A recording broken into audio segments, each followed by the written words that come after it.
पाहताय JB TV news. बातमीत सत्यता हीच आमची ओळख। धक्कादायक प्रकार उघडकीस। महिला वकिलांनाच मैत्रिणींचे फोटो मॉर्फ करून बदनामी केल्याचा प्रकार उघड। सायबर पोलिसांचा मोठा पर्दाफाश। धुळे शहरात सोशल मीडियाच्या गैरवापराचा एक धक्कादायक आणि संतापजनक प्रकार समोर आला असून एका महिला वकिलानंच आपल्या मैत्रिणींच्या विश्वासाला तडा देत त्यांची बदनामी केल्याचं उघडकीस आलंय। या प्रकरणी धुळे सायबर पोलिसांनी तांत्रिक विश्लेषणाच्या आधारे तपास करत महिला वकील व तिच्या एका साथीदाराचा पर्दाफाश केला आहे। मिळालेल्या माहितीनुसार संबंधित महिला वकील ही एरोबिक व्हॉट्सअप ग्रुपची सदस्य होती। त्या ग्रुपमधील महिला सदस्यांचे फोटो तिनं गुप्तरित्या मिळवले। त्यानंतर या फोटोंचे अश्लील पद्धतीनं मॉर्फिंग करून बनावट इंस्टाग्राम अकाउंट तयार करत ते फोटो सोशल मीडियावर प्रसारित करण्यात आले।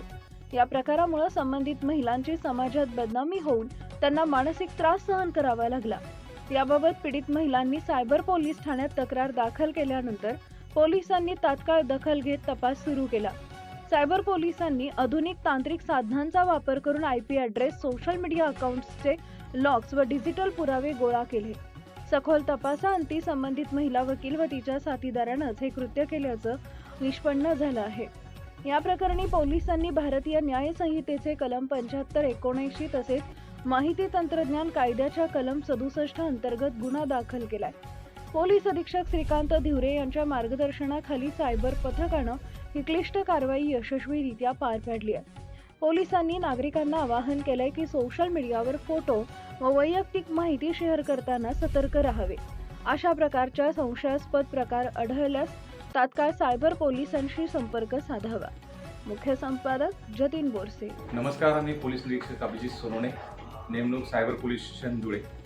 आज रोजी आम्ही गुन्हा क्रमांक 6/2025 कलम 75-79 सहकलम 67 अन्वये गुन्हा दाखल करण्यात आलेला होता। सदर गुन्ह्यामध्ये पीडित महिलेचा फोटो व त्यांच्या मैत्रिणीचा फोटो मॉर्फ करून बनावट इंस्टाग्रामद्वारे प्रसारित करण्यात आले होते। त्यांचे अश्लील फोटो प्रसारित केल्यामुळे त्यांची समाजात बदनामी होत होती। त्यामुळे आम्ही माननीय पोलीस अधीक्षक Shrikant Dhivare sir, upper police अधीक्षक जेवरे सर यांच्या मार्गदर्शनाखाली सदर गुन्ह्याचा तपास सुरू केला। तांत्रिक विश्लेषणाच्या आधारे इंस्टाग्राम धारक यांनी त्याची स्वतःची ओळख लपवून ठेवलेली होती। त्यामुळे आम्हाला त्याचा शोध घ्यायला विलंब होत होता, परंतु तांत्रिकदृष्ट्या आम्हाला निष्पन्न झाले की सदरचा जो व्यक्तीने त्याचं ते आयडेंटिटी लपवून ठेवण्यासाठी खूप प्रयत्न केलेले होते। क्लिष्ट स्वरूपाचा गुन्हा होता। त्यात IP ॲड्रेस आणि याच्या आधारे आम्ही त्याचा शोध घेतला आणि त्यात आरोपी निष्पन्न झाला। आरोपी नामे मेघराज कदम बांडे, राहणार धुळे, हे त्यात आरोपी म्हणून निष्पन्न झाले। त्यात त्यांचे ओळखीचे दुसरे साथीदार महिला वकील आरोपी आहेत, त्या सुद्धा या गुन्ह्यात निष्पन्न झालेले आहेत।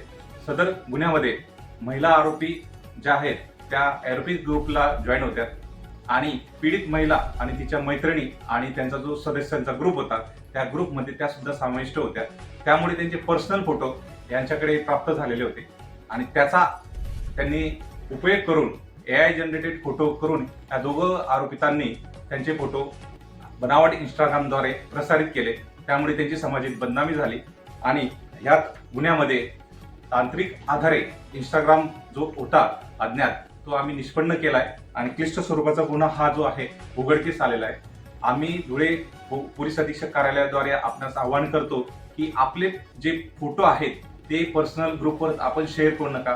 ग्रुप फोटो काढत असाल तर तो ग्रुपमध्ये न शेअर करता आपले वैयक्तिक आपण आपल्या मोबाईलमध्ये ठेवा, जेणेकरून त्या फोटोंचा वापर करून तुमचे AI जनरेटेड फोटो बनवून समाजात तुमची बदनामी होणार नाही अथवा तुम्हाला त्रास दिला जाणार नाही। त्याबद्दल आपल्यास आवाहन करण्यात येत आहे। धन्यवाद। आपल्या परिसरातील महत्त्वाच्या बातम्या पाहण्यासाठी आजच आमच्या जेबी टीव्ही न्यूज चॅनलला YouTube वर सबस्क्राईब करा आणि बेल आयकॉन प्रेस करा।